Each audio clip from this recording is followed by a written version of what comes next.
हाय, कैसे हैं आप सभी लोग। बहुत बढ़िया। मुझे उम्मीद है आप सभी लोग भले चंगे होंगे, घर पर सुरक्षित होंगे और ऑनलाइन क्लास का लुत्फ़ भी उठा रहे होंगे। जी, हम लोग 11वीं कक्षा के जीव विज्ञान का पहला पाठ देख रहे थे। पिछले 3 वीडियो में हमने 1/3 नहीं बल्कि हमने पहले पाठ को 4 भागों में बांटा है और पहले कक्षा में 1/4, दूसरे कक्षा में हम 2/4 यानी हाफ हो गया था और तीसरा में 3/4 यानी 3/4, 4 में 3 क्लास हो गया था। इट मीन्स आज अगर यह चौथा क्लास है तो हम लोग आज समझ गए होंगे पहला चैप्टर आज फिनिश करने जा रहे हैं 4 क्लास में। जी बिल्कुल, यह हमारा लास्ट टॉपिक है। आप देखेंगे 1.4 जिसका नाम है वर्गीकी सहायता साधन। ये है क्या? अच्छा, अगर मैं कहूँ कि पिछले वीडियो में हमने इतना लेक्चर दिया था, आप सभी लोगों को बताया था कि अगर कोई जीव है तो उसके बारे में हमें खास लक्षण प्राप्त करने के लिए उसके वंश को, उसके कुल को, उसके गण को, उसके संघ को जानना पड़ेगा, तब समानता या विभिन्नता हमें पता चलेगा। अब प्रश्न उठता है कि अगर आप कहीं पर हैं, सलेमपुर में है, छपरा में है, पटना में है, ताजपुर में है, कहीं भी हैं आप, और आपको अगर कोई जीव मिल जाए और नहीं पता आपको उसका नाम, न कुल न खानदान, कुछ भी नहीं मालूम है, तो आप उसका नाम कैसे रखेंगे, किस प्रकार रखेंगे? अब आप कहेंगे हम तो सर के पास जाएंगे, हम तो वहाँ जाएंगे, यहाँ जाएंगे। अरे यहाँ वहाँ जाने से कोई फायदा नहीं है। आप विद्यार्थी, आपको मालूम होना चाहिए कि आपको किसी जीव का वर्गीकी निर्धारण करने के लिए यानी उसका कुल खानदान निर्धारित करने के लिए, उसका नाम रखने के लिए कुछ सहायक चीज़ें हैं, कुछ साधन हैं जो आपको आपके वर्गीकी में सहायता करेंगे। उन्हीं साधनों को वर्गीकी सहायता साधन कहा जाता है। सीधी सी बात, आपको छपरा जाना है, अब छपरा जाने के लिए आपके लिए सहायता साधन कौन है? मोटरसाइकिल, जीप, बस, ट्रक। जो आपको जाने में सहायता करे वैसे साधन को ही सहायता साधन कहेंगे। तो यहाँ पर वर्गीकी सहायता साधन किसे कहेंगे? अगर किसी जीव का आप नाम रखना चाहते हैं या उसके बारे में जानना चाहते हैं तो उसके नामकरण में, उसके वर्गीकी में जो भी साधन सहायक होते हैं उनको हम लोग वर्गीकी सहायता साधन करते हैं। समझ में आ गया होगा? अब इस जगत में, इस संसार में बहुत से चीज़ें हैं जिनको गवर्नमेंट के द्वारा या प्राइवेट एजेंसीज के द्वारा भी कंजर्व करके रखा जाता है ताकि आने वाली पीढ़ी उसके बारे में जान सके और नई जानकारियां भी हमारे जानकारी में ऐड कर सके। क्योंकि कहा जाता है कि मेरी पूरी जिंदगी खत्म हो जाएगी ना तभी भी मेरी शिक्षा कभी खत्म नहीं होगी। मेरा ज्ञान कम पड़ जाएगा, ज्ञान में हासिल करते रहूं, जानकारी इकट्ठा करते रहूं, मर भी जाऊंगा तो संसार का पूरा ज्ञान मैं हासिल नहीं कर सकता। जब तक जिंदा हूं तब तक जितना मेरे से हो सकता है मैं ज्ञान हासिल कर सकता हूं।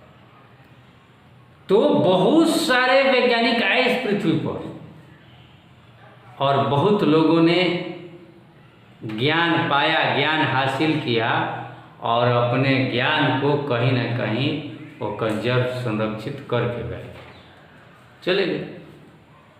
अगर वो संरक्षित नहीं किए रहते, अगर वो हमें देकर नहीं जाते तो फिर से उनका ज्ञान भी हमको भी हासिल करना पड़ता है। तो कम से कम एक फ़ायदा होता है, वो लोग कुछ दे कर गए हम लोगों को, तो हम लोग अब उस ज्ञान को अपना कर कम समय में ही और उनके ज्ञान को अब फिर वहाँ से अब स्टार्ट करते हैं और तब जाकर हम नया ज्ञान प्राप्त करते हैं। तो एक फ़ायदा होता है। कहने का तात्पर्य है कि हम मीठा खाना पसंद है और ये चीज़ मुझे खाना है, लेकिन इसके बारे में हमें जानकारी नहीं है कि यह खट्टा है कि मीठा है। यहाँ बहुत सारे चीज़ें तो हम एक एक करके चबा कर खाएंगे तो समय लगेगा। लेकिन अगर कोई ऐसा व्यक्ति मिल जाए जो सबको चोख लिया, ज्ञान प्राप्त कर लिया है कि यह मीठा नहीं है, यह खट्टा है, और आपको बता दे, तो आपको आसानी ना होगा। उसी प्रकार से इस पृथ्वी पर बहुत सारे वैज्ञानिक आए हैं और अपने ज्ञान को संरक्षित करके गए हैं। तो हमें क्या करना है, उसमें या तो ऐड करना है अगर नया चीज़ मिलता है तो, और नहीं तो ऐसा भी हो सकता है कि उनके द्वारा प्राप्त किया ज्ञान जो आपके द्वारा प्राप्त नहीं किया गया उसी में से कोई ज्ञान खोज लीजिएगा, तो फिर वहाँ पर टैली करवाइएगा तो पता चलेगा अरे ये चीज़ तो पहले से पता ही है। तो फिर अब वहाँ से आगे हम नहीं जाएंगे, फिर अपना ध्यान दूसरे जगह लगाएंगे। प्लस अगर नहीं पता था और आपको लग रहा था नया, और जब गए कहीं पर तो वहाँ जब वही चीज़ मिल गया तो उसके बारे में और भी डिटेल्स आपको जानकारी मिल जाता है। तो इससे फायदा होता है। तो आखिर हम कहाँ जाएं? जो हमने इतना बोला ये सब पता करने के लिए, आखिर हम कहाँ जाएं, क्या करें, क्या पता करें? तो इसी के लिए आपके पुस्तक में कुछ चीज़ों का वर्णन किया गया है जो मैं एक एक करके आपके सामने रखने जा रहा हूँ और बताने जा रहा हूँ। सबसे पहले आपके पुस्तक में जो दिया हुआ है वह है हर्बेरियम। हर्बेरियम क्या है? आपके जानकारी के लिए, आपके वर्गीकरण करने के लिए हर्बेरियम क्या है, सीधी सी हमें कहीं पर बहुत ही दुर्लभ प्रजाति मिला किसी पौधे का या जंतु का अवशेष मिला, कुछ छोटा छोटा, बड़े चीज का संभव नहीं, छोटे छोटे, उसके अवशेष को, उसके अंश को, उसके नमूने को हम क्या करेंगे कि एक कागज के पन्ने पर उसको रखेंगे और रख कर बढ़िया से चिपका कर उसको सुखाएंगे और सुखाकर बढ़िया से हम रख लेंगे, सुखाकर संरक्षित कर लेंगे। और कहाँ रखेंगे? तो इसके लिए हम अपने घर पर रखेंगे। तो आपको कौन जानता है? इंग्लैंड का कोई आदमी है, उसको कोई और नमूना मिला तो टैली करने के लिए आपके घर आएगा, आप पूरा प्रचार प्रसार किए हैं? नहीं, उसके लिए एक सेंटर बना है जिसको हम लोग वनस्पति संग्रहालय कहते हैं। वनस्पति संग्रहालय को हम लोग बॉटनिकल गार्डन भी कहते हैं। तो उस बॉटनिकल गार्डन में कुछ खास प्रकार के जीव जंतुओं का जो नमूना होता है उसको कागज पर चिपका कर उसको बढ़िया से सुरक्षित रख दिया जाता है इस कागज के शीट को जिस पर कि नमूना सटा हुआ है उसी का नाम है हर्बेरियम। क्लियर? अब इस हर्बेरियम को कहाँ रखेंगे? तो बोटनिकल गार्डन में रखेंगे। और ऐसे ही रख देंगे खाली चिपका कर? नहीं। अगर आपको मिला है कोई नमूना तो उसके बारे में जो कुछ भी आपको जानकारी है उसका नाम क्या है, किस तिथि को आपने पाया, किस स्थान पर पाया, उसका वंश क्या है, उसका कुल क्या है, उसका खानदान क्या है, ये सब कुछ मालूम ही है। ये कोई जरूरी है कि सब कुछ मालूम है। आपको जितना भी उसके बारे में जानकारी है एक एक करके पॉइंट लिख देंगे। तब लिखकर जब संग्रहालय में रख देंगे तो ऑल ओवर इंडिया के वैज्ञानिकों को मालूम है कि संग्रहालय बोटनिकल गार्डन कोई चीज़ होता है। अगर किसी व्यक्ति को कुछ मिला तो सीधा आएगा, कहाँ आएगा? आपके पास नहीं, बोटनिकल गार्डन में आएगा। और उसके पास जो नमूना है वो अपने नमूने को उस संग्रहालय में रखे हुए हर नमूने से टैली करवाएगा और जिसके साथ वो नमूना मिल जाएगा वो उसको उस खानदान में रख देगा। अब क्या होगा कि उसको जो जानकारी है और आपको जो जानकारी है, जो आपने उस पर लेबल किया है, जो लिखा है कागज के पीछे चिपकाया है, या तो जो उसको थोड़ा बहुत जानकारी है, अगर आपको नहीं था तो वो उस पर लिख देगा, वो उस पर लिख देगा, या जो उसको जानकारी नहीं है वो आपके लिखे हुए जानकारी से प्राप्त करेगा, है ना? तो इससे दोनों को लाभ होता है। तो ये होता है हर्बेरियम, एक कागज की शीट होती है जिस पर कि नमूने को लिखा जाता है। इसके बाद मैं बताने वाला वनस्पति उद्यान। सॉरी, ये जो है वनस्पति संग्रहालय, इसको बॉटनिकल म्यूजियम कहते हैं, बॉटनिकल म्यूजियम। अब ये है वनस्पति उद्यान जिसको हम लोग बॉटनिकल गार्डन कहते हैं। क्या आप कभी कहीं बॉटनिकल गार्डन गए हैं या किसी बॉटनिकल गार्डन के बारे में आपको जानकारी है? नहीं जानकारी है? जानकारी है। आपने चिड़ियाघर का नाम सुना है? अब चिड़ियाघर में बोल दिया तो सीधा याद है पटना के चिड़ियाघर। पटना के चिड़ियाघर, तो पटना का चिड़ियाघर तो चिड़ियाघर उसको क्या कहा जाता है? संजय गांधी जैविक उद्यान, जैविक उद्यान कहा जाता है। और वो जैविक उद्यान में याद रखिए कि दो उद्यान हैं। एक तरफ जब जाएंगे तो सिर्फ आपको जंतु मिलेंगे चिड़ियाघर में और दूसरे तरफ सिर्फ पेड़ पौधे मिलेंगे, यानी दोनों हैं। प्राणी उपवन भी है पटना के चिड़ियाघर में और वनस्पति उद्यान भी है। प्राणी उपवन को जूलॉजिकल पार्क कहा जाता है और वनस्पति उद्यान को बॉटनिकल गार्डन कहा जाता है। तो पटना जो चिड़ियाघर है उसमें बॉटनिकल गार्डन भी है उसमें और जूलॉजिकल पार्क भी है, दोनों हैं। तो सबसे पहले मैं वनस्पति उद्यान की बात कर रहा हूँ, बॉटनिकल गार्डन की बात कर रहा हूँ। ये बॉटनिकल गार्डन कहाँ पर है ये तो समझ में आ गया होगा कि बॉटनिकल गार्डन क्या है। अगर आप जाएंगे या पटना के चिड़ियाघर में जाएंगे तो आप देखेंगे कि बहुत प्रकार के छोटे बड़े पेड़ पौधे लगे हुए हैं, और ऐसे नहीं लगे हुए हैं बल्कि ये पेड़ है और उसके ठीक सामने एक बोर्ड लगा हुआ रहता है। उस बोर्ड पर उसके बारे में जानकारी लिखी हुई रहती है। इसका सामान्य नाम क्या है, क्षेत्रीय नाम, इस क्षेत्र में क्या कहा जाता है, उस क्षेत्र में उसका नाम क्या है, इंग्लिश में उसका नाम क्या है, उसका बॉटनिकल नाम क्या है, ICVN के द्वारा तय किया गया है। वह कितने दिन तक जीता है, उसके फल को क्या कहते हैं, किस स्वाद का होता है, कितने वर्ष तक यह जीता है, इसकी अधिकतम ऊंचाई कितनी होती है,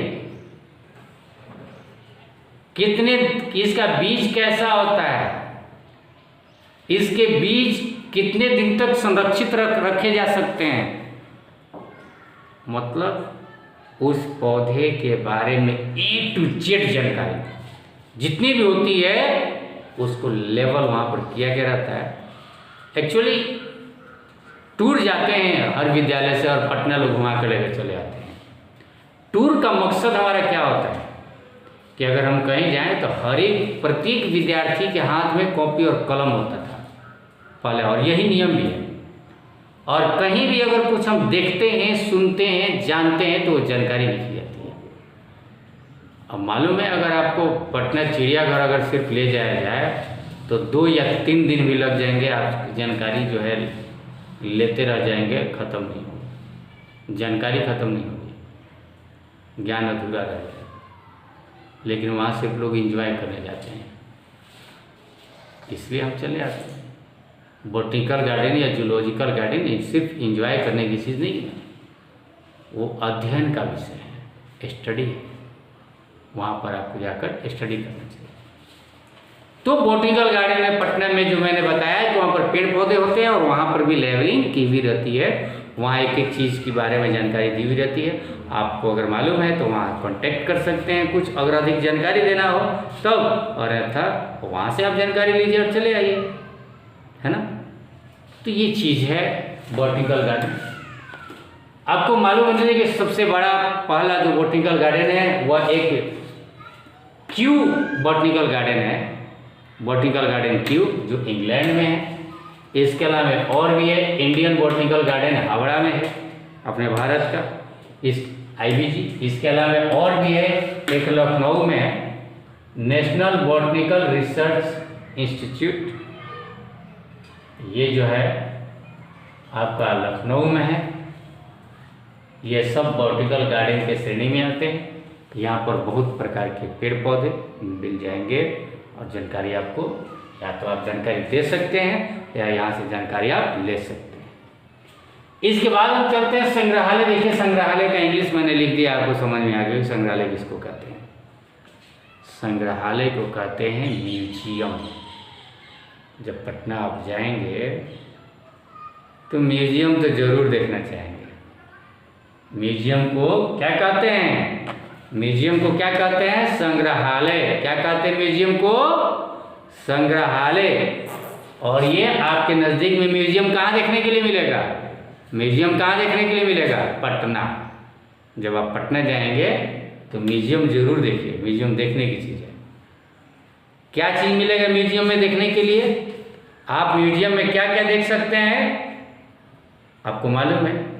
म्यूजियम मिलेगा बहुत सारे जीव जंतुओं का कंकाल, हड्डी ऐसे लटके हुए। छोटे बच्चे आते हैं तो देख कर डर भी जाते हैं म्यूजियम में। पेड़ पौधे के नमूने, कीट पतंगों के नमूने,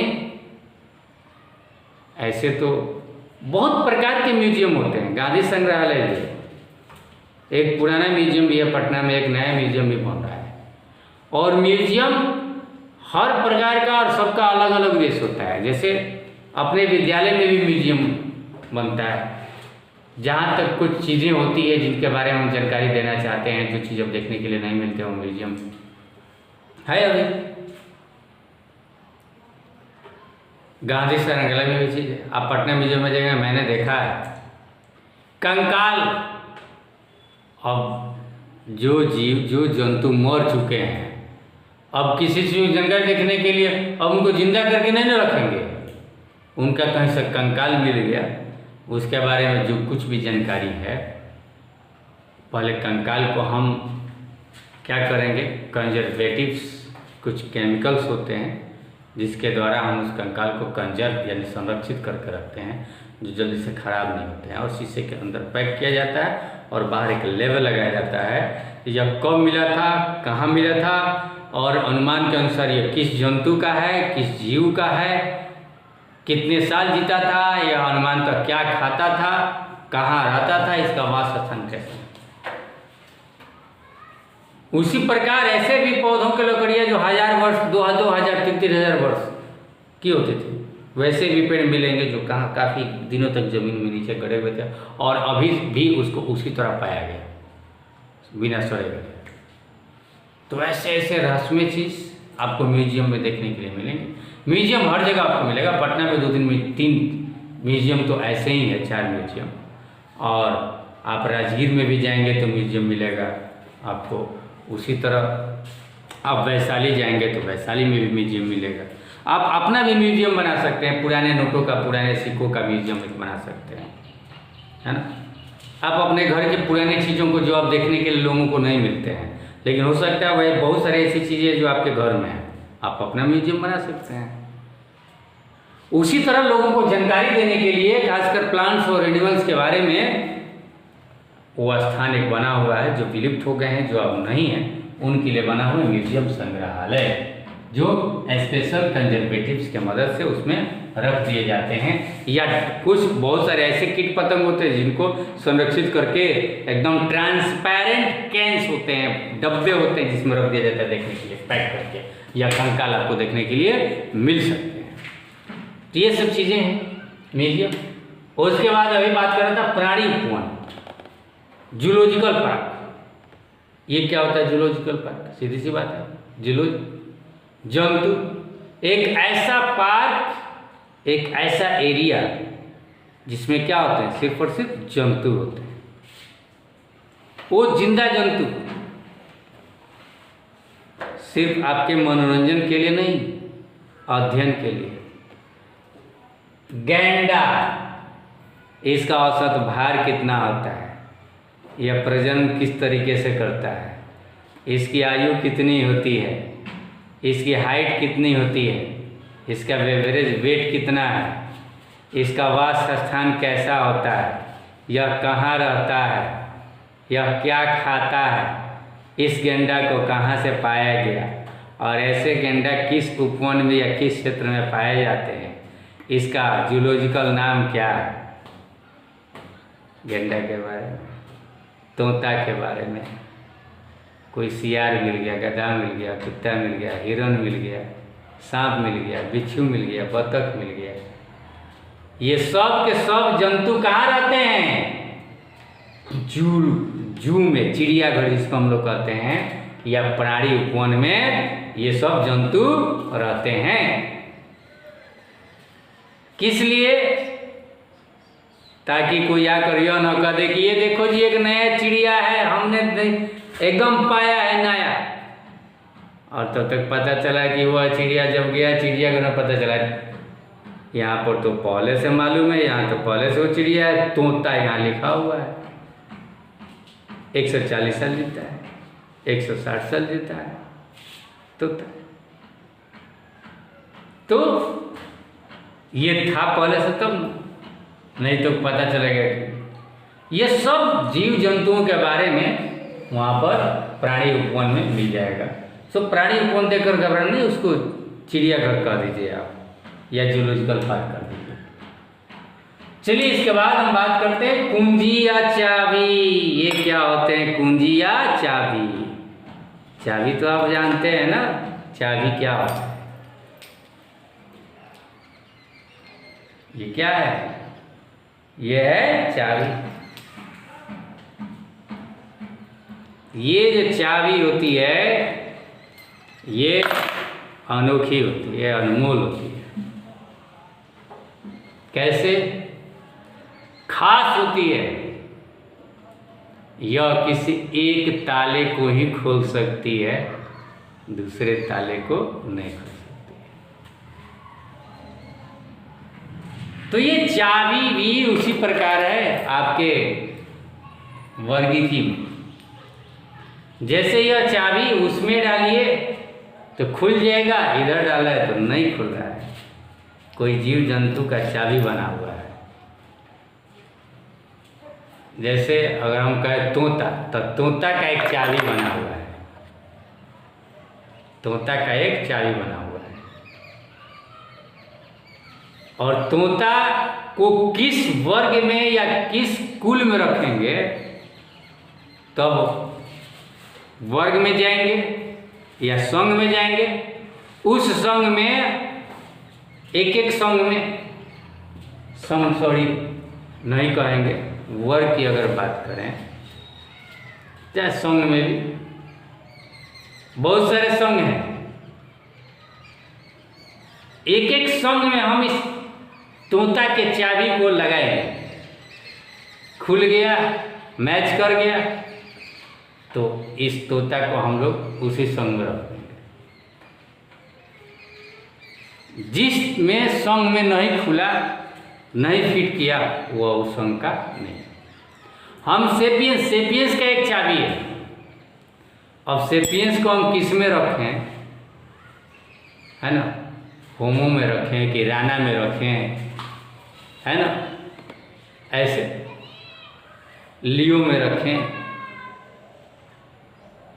तो सेपियंस की चाबी किस ताले को खोलेगी? राना को खोलेगी, रोजा को खोलेगी, या होमो को खोलेगी? तो होमो को खोलेगी, यानी सेपियंस होमो वंश का है। अब होमो किसको खोलेगा? तो प्राइमेट्स को खोलेगा। प्राइमेट्स को किसको खोलेगा? तो एनिमल्स को खोलेगा। तो ऐसे अलग अलग संग्रहालय में चाबी बने हुए हैं, और इस चाबी के द्वारा हम पता कर लेते हैं कि कौन सा स्पेसीज किस वंश का है, किस वह वंश है, तो कौन सा कुल का है, कौन सा गण का है, कौन सा संघ का है। चाबी नीचे से खोलते जाएंगे, जिसमें खुलेगा वो उस होते जाएगा। तो ये हो गया कुंजी या चाबी, जिसको कीज भी कहते हैं। छठा चीज है नियम पुस्तिका। क्या होता है नियम पुस्तिका? भाई नियम पुस्तिका एक ऐसी पुस्तिका होती है जो बनाता है वो अपने एरिया के खास पौधे को उसमें लिखता है, और उस पौधे के बारे में जो भी जानकारी दी रहती है उस व्यक्ति को उस पौधे से संबंधित सारी जानकारी को लिखता है, पाए जाने वाले पौधों को। इस प्रकार के पुस्तक को हम लोग नियम पुस्तिका कहते हैं। तो उस एरिया में अगर आप रिसर्च करने जाएंगे तो इस नियम पुस्तिका को पहले पढ़ लीजिए कि मेरे इस एरिया में कौन कौन से पौधे पाए जाते हैं, उनका बिहेव कैसा है, वो कितने दिन तक रहते हैं, क्या नहीं रहते हैं, तभी आप इस क्षेत्र में अपने रिसर्च के लिए जा सकते हैं। ये हो गया नियम। एक आता है मोनोग्राफ। मोनोग्राफ भी एक पुस्तक है, और वो ऐसी पुस्तक है जो एक टेक्सॉन के बारे में, जैसे एक मोनोग्राफ के अंदर अगर जाएंगे, अगर मोनोग्राफ ऑफ कुत्ता लिखा हुआ है तो उस मोनोग्राफ में सिर्फ और सिर्फ कुत्तों के बारे में ही जानकारी मिलेगी। कितने प्रकार के कुत्ते होते हैं, कहाँ कहाँ पाए जाते हैं, इस प्रकार का कुत्ता किस एरिया में रहता है, कितने दिन तक वह जिंदा रहता है, क्या खाता है, क्या पीता है, कैसा पसंद करता है, उसकी आवाज़ कैसी होती है, उसका प्रजनन काल कितना होता है, उसका रंग लगभग कैसा होता है, उसका साइज, आकार, उसका पूंछ, उसका जबड़ा कैसा होता है, सब। अगर मोनोग्राफ आप बिल्ली का उठा लेंगे तो क्या होगा? बिल्ली के बारे में, बिल्लियाँ कितने प्रजाति की होती हैं, कहाँ कहाँ पाई जाती हैं, किस रंग की होती है, उनकी हाइट कितनी होती है, मतलब टोटल जानकारी आपको मोनोग्राफ और अलग अलग टेक्सन के बारे में अलग अलग मिल जाएगा। अब आप क्या सोच रहे हैं, आपका भी मोनोग्राफ होगा? मनुष्य का भी? हाँ बिल्कुल, मनुष्य का भी मोनोग्राफ है। अब उसको पढ़ने के लिए कौन सा है? वो रखा गया है भगवान जी के लिए। अलग से कोई ग्रह पर से कोई आदमी आएगा तो पढ़ेगा कि मनुष्य किस प्रकार का होता है, कितना। मनुष्य खुद अपने अध्ययन के लिए अन्य जीव जंतुओं के बारे में जानकारी प्राप्त करने के लिए मोनोग्राफ अन्य जीव जंतुओं का बनाता है। क्लियर? सूची पत्र। सूची तो आप जानते हैं ना जी, कि सत्यनारायण भगवान के कथा में कौन कौन सा सामान लगेगा, इतना बड़ा एक सूची तैयार होता है, लिस्ट जिसको कहते हैं। तो ये सूची पत्र भी एक अध्ययन करने का साधन है। उस सूची पत्र में आप समझ सकते हैं अलग अलग उसका जगत से फिर जाएंगे तो संघ से फिर वर्ग से गण, कुल, खानदान, ऐसे वाला उदाहरण के साथ बहुत सारी सूचियाँ बनी हुई है जिनको हम लोग सूची पत्र कहते हैं, जिससे हम लोग टैली करके उसका नामकरण या वर्गीकरण अपना जो कुछ भी करना होगा कर सकते हैं। फ्लोरा पुस्तक भी नियम पुस्तिका की तरह ही है, जो खास एरिया में पाए जाने वाले जीव जंतुओं के बारे में जानकारी ये देते हैं, जीवों के बारे में जानकारी देते हैं। तो कुल मिलाकर अगर हम कहें कि ये 9 जो मैं नाम दिया हूँ वर्गीकी सहायता साधन, ये ऐसे साधन है जो आपको किसी जीव या जंतु के बारे में अगर कोई जानकारी हासिल करनी है, वर्गीकरण करनी है, तो ये सब के सब आपको मदद करेंगे। क्लियर? तो आज यह चौथा क्लास आपके पहला पाठ का पहला चैप्टर के अंतिम कक्षा था। मुझे उम्मीद है आप सभी को बहुत पसंद आया होगा। चारों वीडियोस, चारों क्लास का आप सभी के सामने मिल गया होगा और मुझे उम्मीद है आप सभी अपने अपने पुस्तक का प्रश्न उत्तर करके भी मुझे ज़रूर दिखाएंगे। थैंक यू, धन्यवाद।